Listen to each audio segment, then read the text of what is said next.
All right, so application of sinusoidal functions, aka applications of your trig functions, sine and cosine. Sinusoidal just means graphs that look like sine.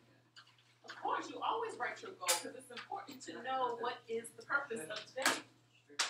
You guys are going to be able to model real life situations with the sine and cosine curves. So we're going to look at actual situations that people with different professions actually do to determine certain things. Really? Really. All right? There's no way to actually use it as an invisible number. I'm just saying, in life, I'm never going to use it. Well, if you, here we go. Whenever you're dealing with application problems, it's so much easier to write a cosine function, okay? So pretty much all the ones that we're going to write are going to be cosine functions. And you'll need to know four pieces of information, clearly, amplitude of the function, your vertical translation, your horizontal translation, and your period, aka the things that help you find A, B, C, and D, clearly, okay? Clearly. And like I said, the cosine function is a lot easier. And the reason why is because it's a lot easier to find when a maximum occurs versus when, like, that middle line actually happens. Like, it's a lot easier to find a maximum than that middle line area. So that would be needed for a sine graph. However, if you ever did have to write a sine functions have the same amplitude, the same vertical shift, and the same period as a cosine function. The only thing that's different is the horizontal translation, the phase shift. And the horizontal translation of a sine function is always 1/4 of the period to the left of the cosine curve. So when we're going through some of these examples, I think we got, what, 6? 1, 2, 3, 4, 5, 6. Yeah, we got 6 examples that we're going to do. A couple of them I am going to show you how to find the sine rule, just in case you are ever asked to find the sine rule, okay? But we'll always create a cosine function first, whenever we do. So, to find the amplitude, we know the amplitude definition is what? What's the definition for amplitude? Absolute value. How tall is, how high the wave is, okay? That's how you find the amplitude. So basically, it's from some midline up to a max, some midline down to a min. Or, another way to figure this out, which is actually going to be helpful for your application problems, is you take the maximum value, so how high it is, whether it goes up to 15 or -3, whatever, +3 or something like that. You subtract the minimum value, so whatever the lowest value is, and then divide by 2.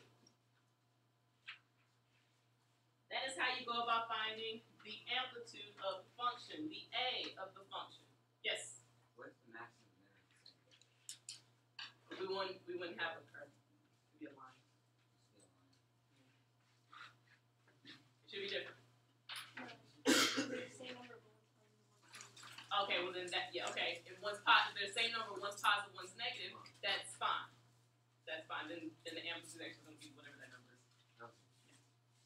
Now, the vertical translation, the D, okay, basically tells you where that midline is. Where's that halfway point? To do that, it's the opposite of finding the amplitude. It's max plus min divided by 2. Max plus min divided by 2. Now, I don't want to say it, but I feel like it is going to happen. Somebody's going to get these two mixed up, which is okay. I get mixed up myself sometimes too. But this is what I use to check myself. The original sine function, right? The very first one that you guys ever graphed. What was its highest point?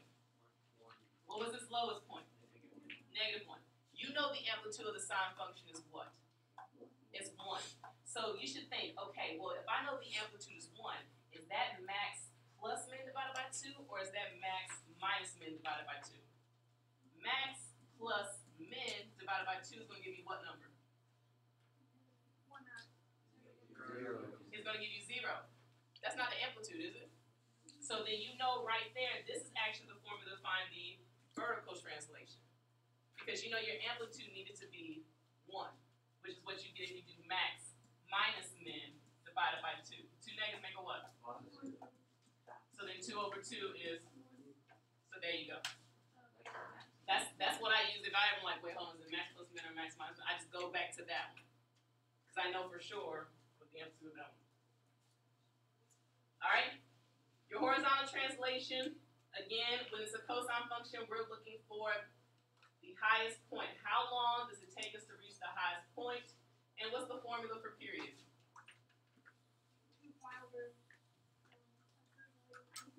2 pi over the absolute value of b.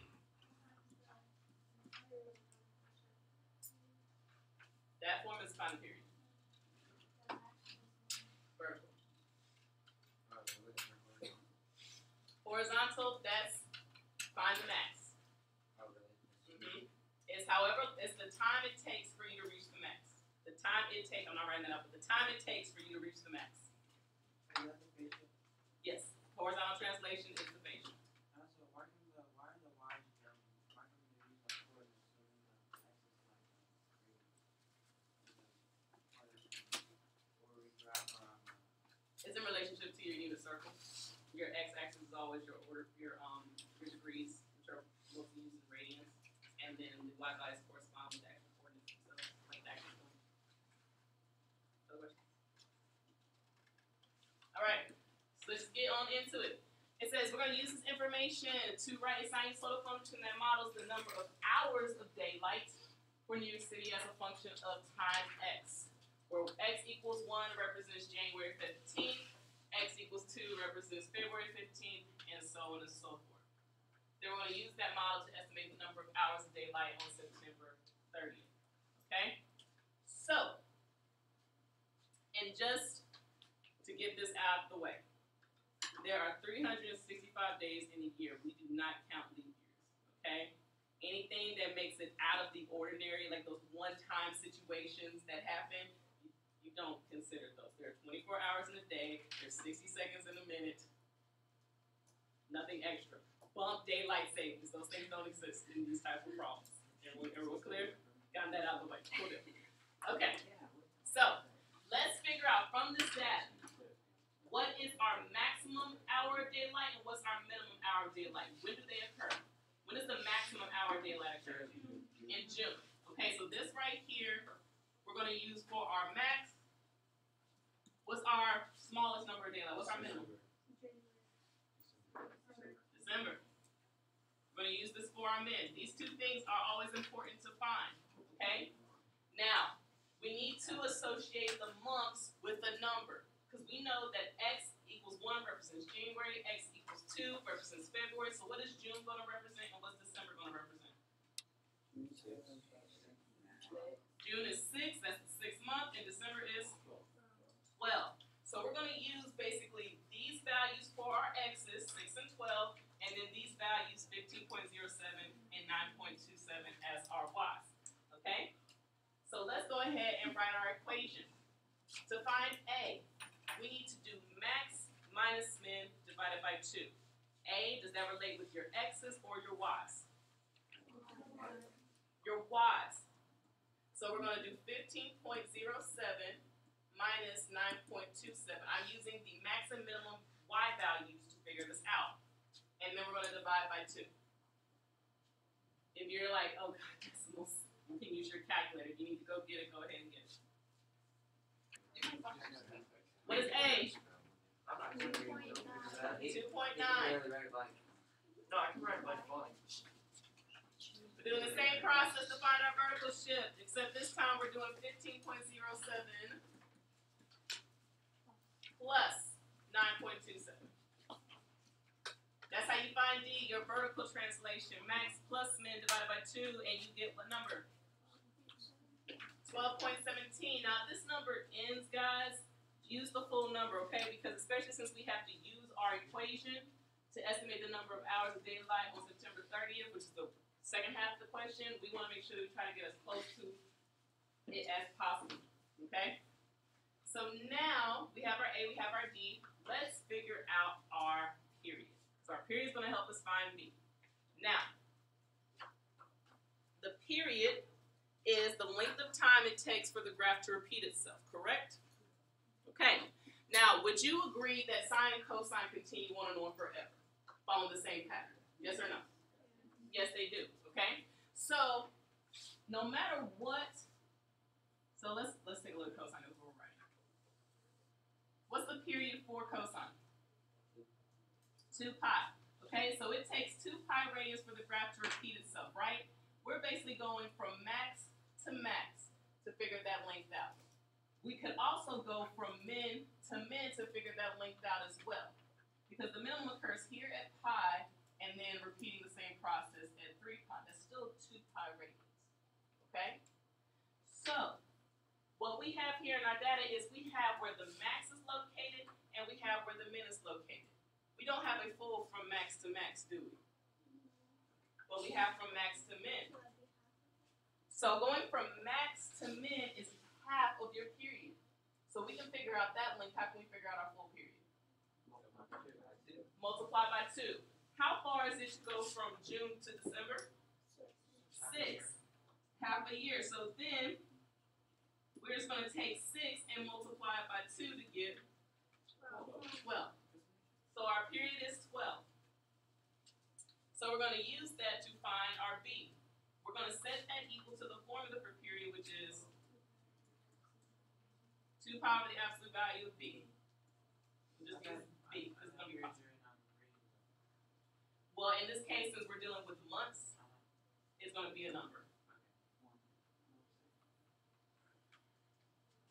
So to solve this, we'll cross multiply, divide by 12, and B is going to be what? 1 over 6 pi. There's a little pi there. So B is pi over 6. Questions there? Is that a B or a 6? It says B equals. I know all my 6s have like this little space. Now my phase shift. Going back to what I said, it's always easier to write a cosine function for application problems because it's always easy to locate where a max is. Where was our maximum? What month did our maximum occur? June. Which is 6. Our phase shift is 6. Okay? Because it took 6 months for us to reach the maximum of this graph. So our phase shift is 6. So that's what I'm saying. That's why you always want to identify where your max is and where your min is, because this number is going to be your phase shift. So your phase shift is your x value of the max. Exactly. Your phase shift is the x value of your max. So since our phase shift, I probably should use different colors, so I apologize, is 6, we are going to set that equal to the formula for phase shift, which is what? Negative C over B. And we just found out what B was, didn't we? Pi over 6. This is going to take a little bit of a algebra manipulation, but nothing too bad. Yes. When we did 2 times 6, what did 2 From the formula. Oh, because it's double the length. Going from max to min is half the period, so you double the full period. Oh, okay. So, for periods, you'll always have 2. Well, if you're given a max and a min, that's the only 2 things you can find, then you always multiply by 2 to get the full period. Sometimes, depending on the data that's given to you, you might get 2 maxes, and you just figure out what's the distance from there to there. Or 2 mins. How do I do this?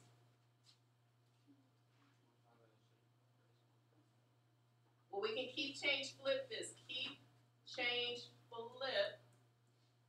So essentially we'll have 6 is equal to a negative 6c over pi.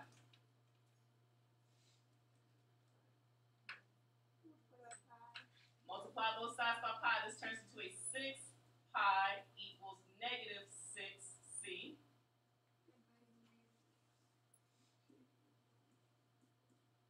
So c is going to be a negative pi.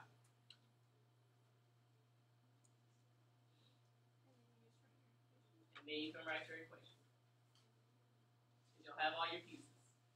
A and B are always the easiest to find. It's B and C that are going to take a little bit of algebra manipulation. Okay?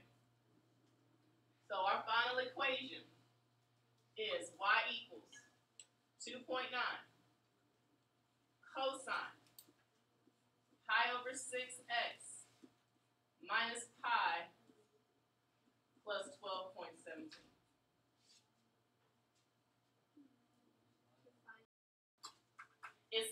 use your model to estimate the number of hours of daylight on September 30th in New York City.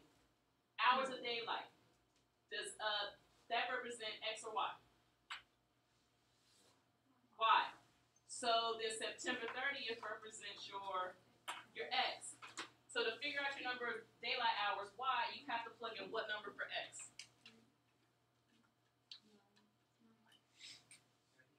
Careful. It says 1, X equals 1 represents January 15th.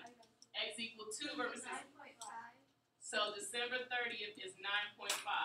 You will have to plug 9.5 into X into your equation and type that in. Okay? When you go to type that in, make sure you are in radian mode, not degrees. Okay? Make sure you're in radian mode. Go down, make sure radian is highlighted. Click enter. Where did I go to get to this screen? Click mode.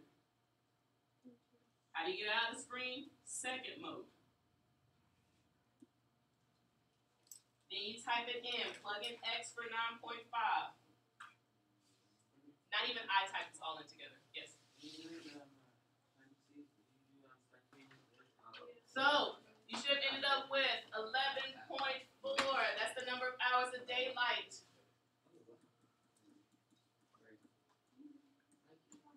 On September 30th. Questions on this?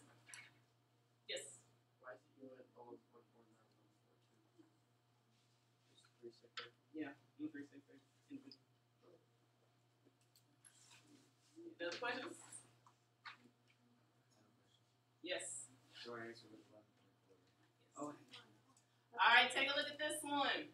I want you guys to do this one on your own. I'm going to give you about 5 minutes before I check in on you. Please make note. May should be 56, not 6. Okay? May should be 56, not 6. Where's the max? August. That is month 8 because it says X equals 1 is January. Where's the min? January. So that's the 1. There's your min. Here's your max. So then to find A is the formula max minus min divided by 2. We're taking the Y values because amplitude A affects your Y's.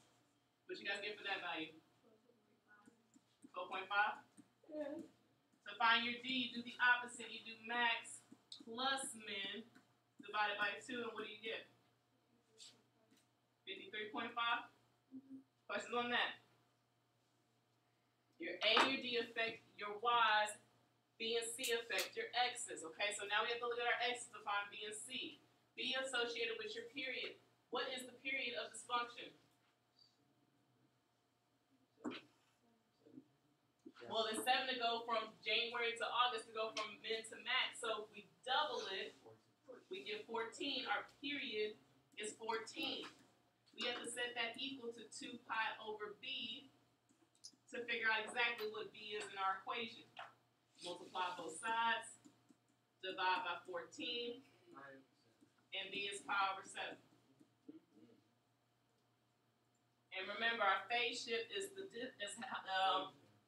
X value that goes with your max. Basically, how long it takes for you to reach your maximum. It took us how many months before we reached our maximum? What month did our maximum occur? August, so it's 8. 8. It's August, so it took 8 months before this graph is going to reach its maximum. So our phase shift is 8. 8 equals negative C over B. We just figured out that B was pi over 7. Keep change flip, that turns into negative 7C over pi.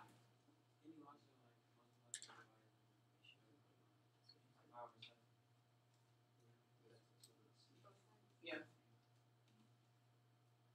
So then you get 8 pi equals negative 7C. C is a negative 8 pi over 7. Who got these numbers? You all? Good. So then your equation is y equals 12.5 cosine pi over 7x minus 8 pi over 7 plus 53.5.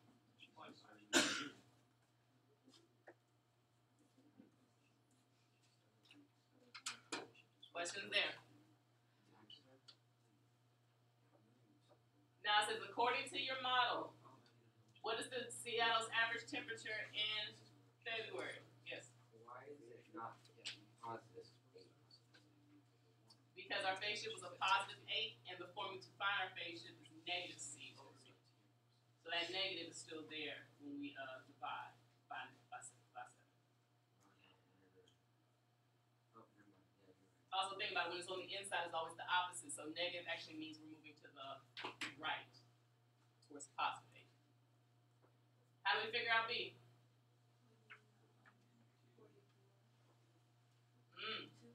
We're actually going to plug in 2 for X because it asks us for the temperature in February. February is associated with month 2. And yes, even though we already know that February is 44, it said according to our model. So our equation. So we're plugging in 2 for X and figuring out what Y is going to be. So it should equal 44 Not necessarily, because our equation is basically based off of these numbers. And since these numbers aren't perfectly sinusoidal, it's not going to give us exactly the number for February. It'd be different if they were exactly perfect, then we could just say it's 44. But it won't be 44. It'll be a number close to 44. Not 65. 42. Yes. Should be about 42 degrees. I like how it gets.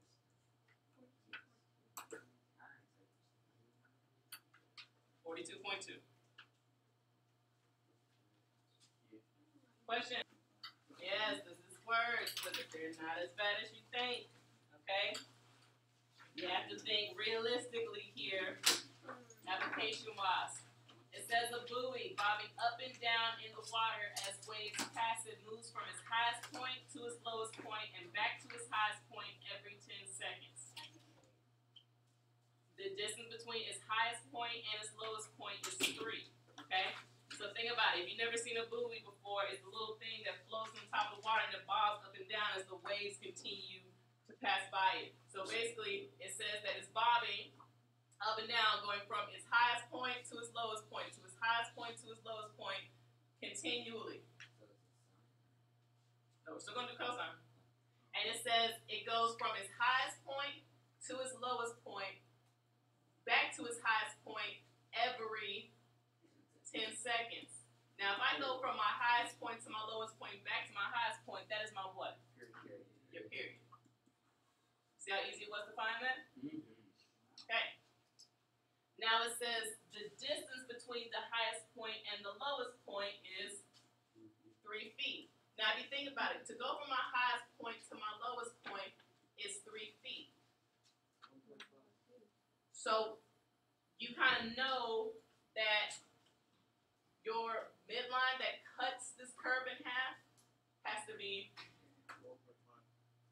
halfway, 1.5. That 1.5 represents your what? Your amplitude. So if you take half the distance between your max and your min, you are indeed finding your amplitude. So determine your amplitude and period. We just figure those things out. So we put 1.5 feet or just 1.5? You can put 1.5 feet, and then your period is 10 seconds. Because remember to find the amplitude is always max minus min divided by 2. When you subtract, you are finding the distance from your maximum point to your minimum point. So they already gave us the numerator. We just had to divide it by 2. Everyone okay? Now it says to write an equation. Modeling the behavior the bobbing buoy using x equals 0 as the highest point. Okay? So it says x equals 0 is the highest point. So they're basically saying you have this graph here where this is your y-axis, and then you have your x-axis there. And you know this again because it says x equals 0 as its highest point. So wait, hold on. Couple things. What you say? There is no phase shift. A maximum already occurs on your y-axis, so it doesn't take any time to reach the maximum. So I have no phase shift. And so it starts the max, so there's no phase shift. Does that mean we still have the vertical at D, right? Well, let's see. Let's see if we do have the D, okay? It's going from its highest point to its lowest point, okay? And essentially, if it's going back and forth between this, there's a halfway point that's right there that represents your x-axis. Did I move up or down any? No, you didn't. So there is no vertical shift either. So there's no C, there's no D, there's just an A and a B. Wait. Question, yes. If x equals 0 is your highest point, doesn't that mean it would move down by 1? Sorry.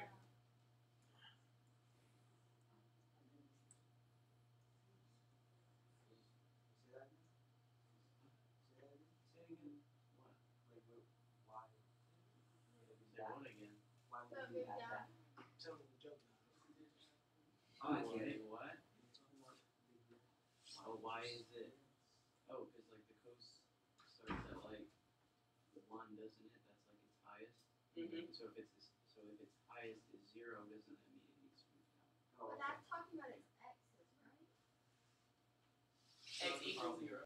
All right, so we don't have any vertical shift, we don't have any phase shift, so we have our equation where we just basically are going to have an A and a B. Can you guys find B for me real quick? Do that now. Yep, you use your period. You set that equal to 2 pi over B. When you cross multiply and divide, what do you get for your B? There's no phase shift, so it's just pi over 5x cosine 1.5.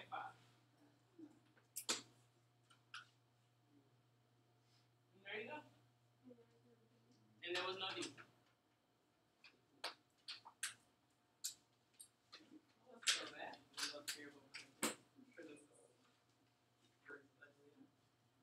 go to the next one. Marcia is pushing her brother, Bobby, on a row swing over a creek. When he starts to swing, he is 7 feet over land, away from the edge of the creek. After 2 seconds, Bobby is 11 feet over the water, past the edge of the creek. Can you visualize this?